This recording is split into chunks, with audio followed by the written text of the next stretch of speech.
Что такое душа? Мы часто задаемся таким вопросом. Откуда она возникла, кто ею управляет и кто направляет, следит и контролирует?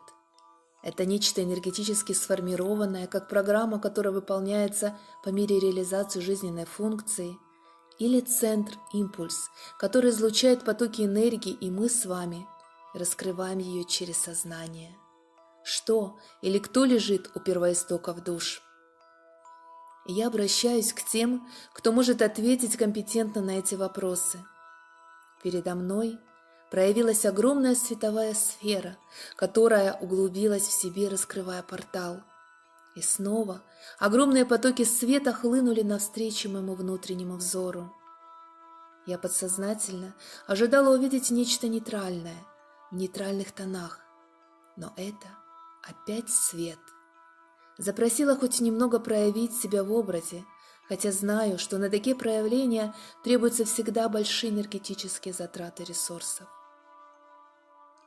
«Мы слышим тебя», — прозвучало в уме. «Мы — те, кого вы можете назвать не только творцами-создателями ваших душ, но и их хранителями». С какого вибрационного уровня вы говорите со мной? Нет у нас понятия вибрационного уровня. Эти понятия созданы вами, людьми, для более удобного для вас обозначения. Но если что на то пошло, то считай, что мы вещаем с 13 уровня. С более высокого вы нас не услышите, так как ваш аппарат приема, мозг, не настроен на такие высокие излучения. Итак, мы те, кто стоит у истока формирования человеческой души и контролирует ее прохождение по воплощению. Мы – ваши родители в некотором роде. Мы знаем о вас буквально все. Ничто не может ускользнуть от импульса души в вас. Ваш механизм восприятия и обработки данных мозгом довольно сложен. Многое из воспринимаемого уходит от истинного внимания души. Как легкая вирусная инфекция, остается тот материал, который находит отклик в заложенной в душе программе. Как закладывается программа? Основой любой матрической программы является первоначальный свет. Да, именно свет. И здесь не имеет значения, какое направление далее будет выбрано – свет или тьма. Именно свет является творящей основой, поэтому ты нас и видела, как излучающих свет. Темная энергия не может творить, она только использует свет для себя и под себя. Вам известно, что тьма – это непроявленный свет. Так вот, именно непроявленность света в себе выбрана далее душами для совершения своего оригинального опыта. Когда душа набирает осознанность, она совершает свой выбор еще задолго до рождения, на той или иной планете, звезде. Мы не будем долго повторять прописанные истины о том, что в уме Бога дозволено все, и светлое, и темное. Он творит, экспериментирует, ему интересно абсолютно все.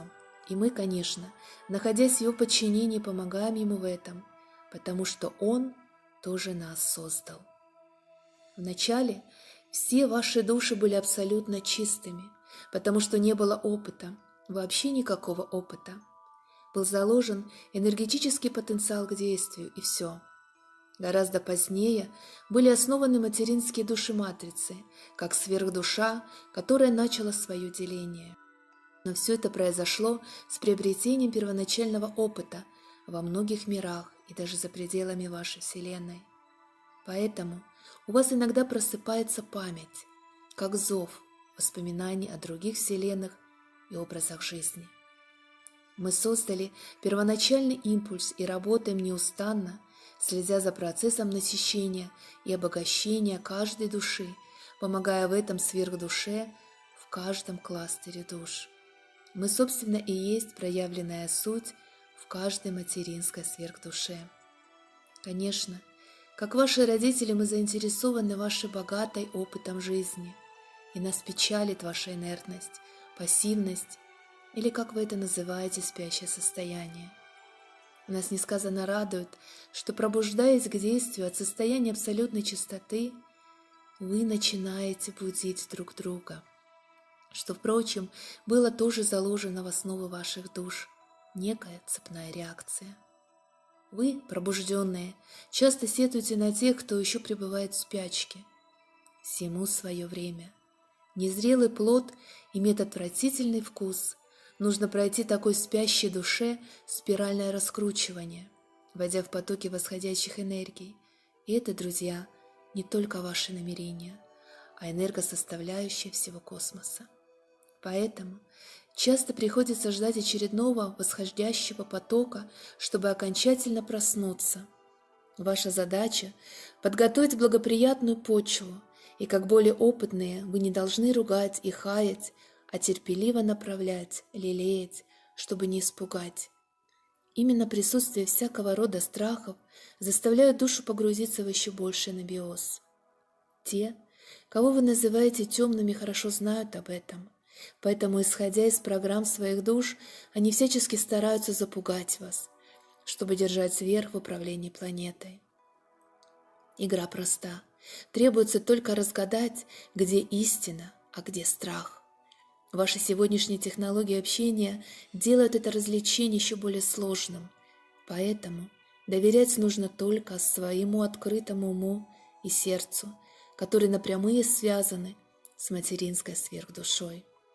Знаем, что каналы связи часто искажаются и перекрываются, совершаются энергетические подключения и включения, и вы при этом возмущены неправильными и несправедливыми действиями темных. Но это их правила игры. Вместо возмущений – своевременное очищение и сохранение чистоты. Повторяем, современные технологии информационного обмена позволяют сейчас абсолютно все по сравнению с периодом в 100, 50 и даже 25 лет назад. Чем тоньше и изощреннее уводящая в сторону информация, тем крепче необходимо сделать связь свою с матерью. Учитесь, действие в результат проявит себя. Ваши прежние по отношению к сегодня воплощения изобилуют привязками, тьмы, которые вы сегодня, как узлы, стараетесь распутать, вступая в те или иные отношения, совершая те или иные действия, не понимая порой, почему и зачем это происходит. Даже те из вас, кто достаточно уверенно уже стоит на пути, а это путь света, распутали еще далеко не все свои кармические узлы. По мере подъема идет еще более углубленное очищение и освобождение, еще больше понимания происходящего и всех связей. Поэтому стоит помнить, что стоящему в начале пути подъема предстоит процесс постоянного очищения и освобождения. И рано уповать на лаврах, находясь только у истока своего возвращения к единению в свете. Поэтому-то и немногие отваживаются на этот процесс своего вознесения, ибо не одну жизнь придется окунаться в исправлении грехов своих. Дорогие наши, мы никогда не покидали и не забывали о вас, но свой путь необходимо пройти только самим. Мы вправе давать изредка направляющие вехи, но не более. Ваша свобода по космическому закону Земли дает вам много прав, все ограничения только искусственно созданные в ваших умах, в душах их нет. Хранители ваших душ.